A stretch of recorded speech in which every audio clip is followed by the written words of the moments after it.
सर्वमंगलमंगल्ये शिवे सर्वार्थसाधिके शरण्यत्र्यम्बके गौरी नारायणी नमस्तुते।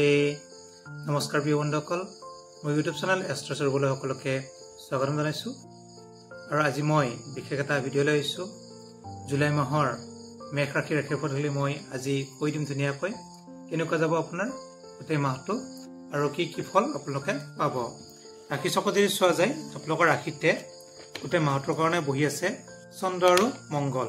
এটা চন্দ্ৰটো মাত্ৰ 54 ঘণ্টা থাকে আৰু মংগল বহুদিন থাকে। তাৰপিছত দ্বিতীয় ধনস্থানত আছে বৃহস্পতি, ভাতৃস্থানত আছে ৰবি আৰু শুক্ৰ, গুণস্থানত আছে বুধ আৰু উচ্চ শিক্ষাত আছে যেহেতু কোনো গ্ৰহ নাই যদিও অধিপতি হৈছে ৰবি, আৰু স্বাস্থ্যত আছে কেতু, সপ্তমৰ অধিপতি হৈছে শুক্ৰ, শুক্ৰ আছে তৃতীয়, অষ্টমৰ অধিপতি হৈছে মংগল, মংগল আছে ৰাশিতে, নৱমৰ অধিপতি দ্বিতীয় আছে বৃহস্পতি, দশম আৰু একাদশৰ অধিপতি একাদশত আছে শনি, দ্বাদশৰ অধিপতি দ্বিতীয়ত আছে বৃহস্পতি, দ্বাদশত আছে ৰাহু। এতিয়া আহিছো ৰাশিফলখিনি আপোনাৰ কেনেকুৱা যাব। মই প্ৰথমৰ পৰা ধুনীয়াকৈ কৈ দিম, আপোনালোকে ধুনীয়াকৈ বুজি পাব, আৰু বুজি নাপালে আপোনালোকে সুধিলে কোনো কথা নাই। ৰাশিতে বহি আছে আপোনাৰ চন্দ্ৰ আৰু মংগল। যিহেতু চন্দ্ৰ থকাৰ কাৰণে পাপ চন্দ্ৰ হৈছে ৰাশিত, কিন্তু পাপ চন্দ্ৰ হলেও কোনো অসুবিধা নাই। মংগল আছে নিজৰ ঘৰত।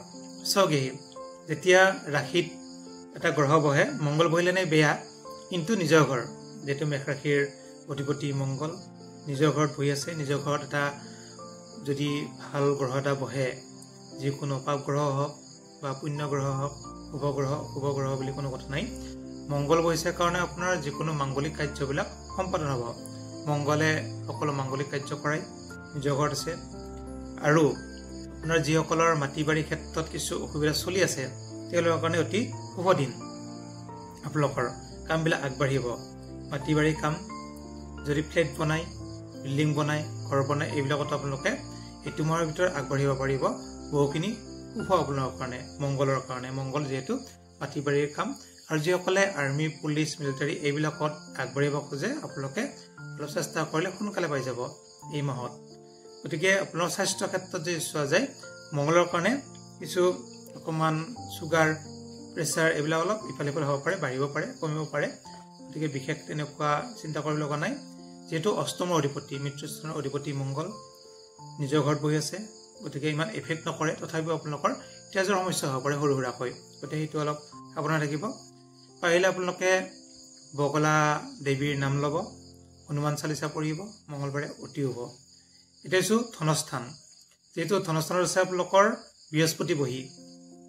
বৃহস্পতি যেতিয়া ধনস্থানত থাকিব তেতিয়া অতি শুভ হয়। বৃহস্পতি হৈছে ধন টকা পইচাৰ মালিক, গতিকে ধন টকা পইচা অহা যোগ আছে আপোনাৰ গোটেই বছৰটো ধনস্থানত যিহেতু বৃহস্পতি। আৰু বৃহস্পতি শুক্ৰ ঘৰত আছে, যিহেতু ধনৰ অধিপতি আপোনালোকৰ যদি চোৱা যায়, ধনৰ অধিপতি শুক্ৰ, শুক্ৰ ভাল ঘৰতে আছে। তৃতীয় ষষ্ঠ একাদশত যদি শুক্ৰ বা চন্দ্ৰ বা মংগল থাকে অতি শুভ ফল প্ৰদান কৰে। আৰু বৃহস্পতি হৈছে আপোনাৰ ভাগ্যৰ অধিপতি আৰু খৰচৰ অধিপতি। ভাগ্যৰ অধিপতি হিচাপে অতি শুভ, আৰু খৰচৰ অধিপতি হিচাপে কিছু আপোনাৰ খৰচ যাব, কিন্তু ভাল কামত লাগিব। পইচা খৰচ হ'লেও বেয়া কামত পইচা নাযায় আৰু গম নোপোৱাকৈ নাযায়। ৰাহু কিছু খেদাব যদিও কিন্তু বৃহস্পতিয়ে ভাল কামত লগাব। এতিয়া হৈছে ভাতৃস্থান। ভাতৃস্থানৰ অধিপতি হৈছে বুধ। বুধ যদি চোৱা যায় কেন্দ্ৰত বহি আছে, যিহেতু কেন্দ্ৰত যদি কিবা এটা গ্ৰহ থাকে অতি শুভ ফল প্ৰদান কৰে। আপোনালোকৰ ভাতৃস্থান শুভ বুলি ক'ব পাৰি। ৰবি আৰু শুক্ৰ আছে, ৰবি আৰু শুক্ৰই কিছু অসুবিধা কৰিব পাৰে, কিন্তু বুধৰ কাৰণে অতি শুভ। আপোনালোকৰ যদি বুধ চোৱা যায় বুধৰ কাৰণে অতি শুভ, বুধে ভাল ফল প্ৰদান কৰিব। এতিয়া আহিছো বন্ধুস্থান বা প্ৰাইমাৰী শিক্ষা। প্ৰাইমাৰী শিক্ষাৰ অধিপতি হৈছে চন্দ্ৰ। চন্দ্ৰ আছে আপোনাৰ ৰাশিতে, আৰু শিক্ষাৰ ক্ষেত্ৰত আছে বুধ বহি আছে। গতিকে প্ৰাইমাৰী শিক্ষাৰ মেট্ৰিকলৈকে যিসকল ছাত্ৰ ছাত্ৰী আছে তেওঁলোকৰ কাৰণে অতি শুভ দিন গোটেই মাহটো, শুভ বুলি ক'ব পাৰি। আৰু জুলাই মাহৰ 15 তাৰিখৰ পৰা অতি শুভ হ'ব। এতিয়া আহিছো উচ্চ শিক্ষা। উচ্চ শিক্ষাৰ অধিপতি হৈছে ৰবি।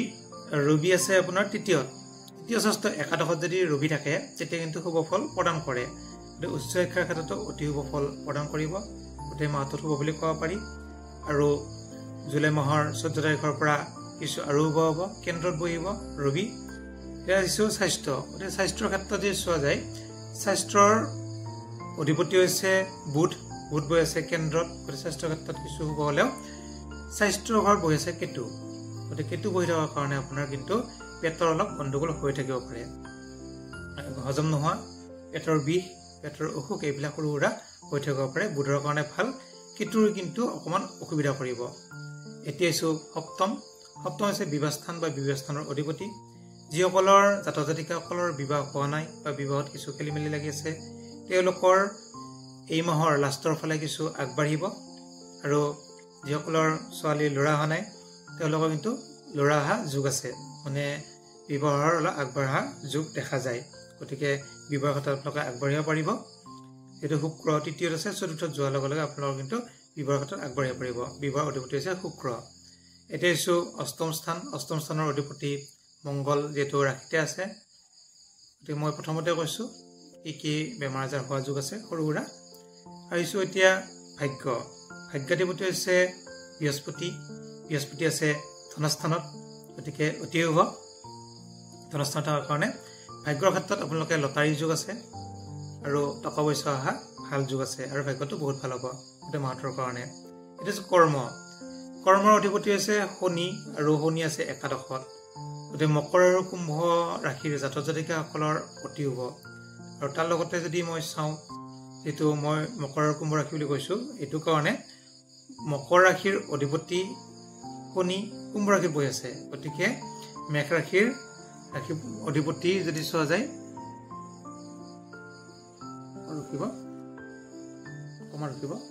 মেষ ৰাশিৰ যিহেতু কৰ্মাধিপতি আৰু অধিপতি হৈছে শনি যিহেতু স্বগৃহী নিজৰ ঘৰত, গতিকে কৰ্ম আৰু ইনকাম অতি শুভ হ'ব। এইটো কৰ্মৰ অধিপতি ইনকামৰ ঘৰত আছে। তৃতীয় ষষ্ঠ একাদশত যেতিয়া শনি বহে বহুত শুভ ফল প্ৰদান কৰে। গতিকে আপোনালোকৰ কৰ্ম পোৱা যোগ আছে, আৰু ঘৰৰ পৰা অলপ দূৰত কৰ্ম পোৱা যোগ আছে। গতিকে আপোনালোকে পাৰিলে আৰ্মি পুলিচ এইবিলাকত যদি যাব ইচ্ছা কৰে বা দূৰত ইণ্টাৰভিউ দিব ইচ্ছা কৰে, চাকৰি কৰিব ইচ্ছা কৰে, অলপ দূৰত এপ্লাই কৰিব, তেতিয়া কিন্তু শুভ ফল লাভ কৰিব। এতিয়া আহিছোঁ খৰচৰ অধিপতি দ্বাদশ। গতিকে খৰচৰ ঘৰত বহি আছে ৰাহু বহি আছে যদিও খৰচ কিন্তু বহুত বৃদ্ধি নকৰে, যিহেতু অধিপতি হৈছে বৃহস্পতি, খৰচৰ অধিপতি, আৰু বৃহস্পতি বহি আছে ধনস্থানত। গতিকে আপোনালোকৰ থুলমূলকৈ যদি চোৱা যায়, ৰাশিফলটো গোটেই বেয়া নহয়, শুভ বুলি ক'ব পাৰি।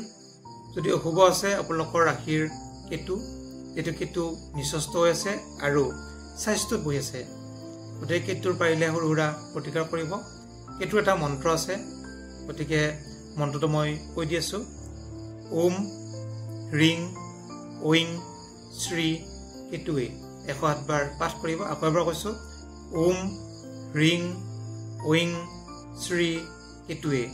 এইটো আপোনালোকে পাৰিলে শনিবাৰ আৰু মঙলবাৰে মাজনিশা বুলি কোৱা হৈছে, যিহেতু অসুৰ। পাৰিলে মাজনিশা নোৱাৰিলেও অলপ তাতকৈ আগতে হ'লেও কোনো কথা নাই, আপোনালোকে মাতিব পাৰিলে 108 বাৰ মাতিব লাগে, তেতিয়া কিন্তু শুভ ফল লাভ কৰিব। কেতুৰ মন্ত্ৰটো মই আপোনালোকক দি দিছোঁ ধুনীয়াকৈ। যিহেতু আৰু কেতুৰ কাৰণে কিছু চণ্ডালক ভোজন দিব পাৰে, চুইপাৰক ভোজন দিব পাৰে। আগৰ মই ভিডিঅ'বিলাকক কৈ দিছোঁ কেনেকৈ দিব লাগে, কি দিব লাগে, যদিও বাৰু মই কোৱা নাই, আৰু কিবা থাকিলে আপোনালোকে সুধিব পাৰে। আৰু যদি চোৱা যায়, ৰাহু আছে দ্বাদশত, ৰাহু আৰু কেতু কিছু অশুভ, বাকী কিন্তু গোটেই গ্ৰহকেইটা শুভ স্থানত বহি আছে। আৰু যিহেতু কিছু অশুভ গৈছে যদিও বৰ্তমান কিন্তু শুভ। যেতিয়া মানে ধনস্থানত বৃহস্পতি বা ভাগ্যস্থানত কৰ্মস্থানত বৃহস্পতি বহে, তেতিয়াতো শুভ ফল প্ৰদান কৰে। আৰু যদি কিবা সুধিবলৈ থাকে আপোনালোকে সুধিব পাৰে, আৰু ফোন নম্বৰ মই বহুতটা আছে বা দিয়াও আছে, আপোনালোকে সুধিব পাৰে। ধন্যবাদ।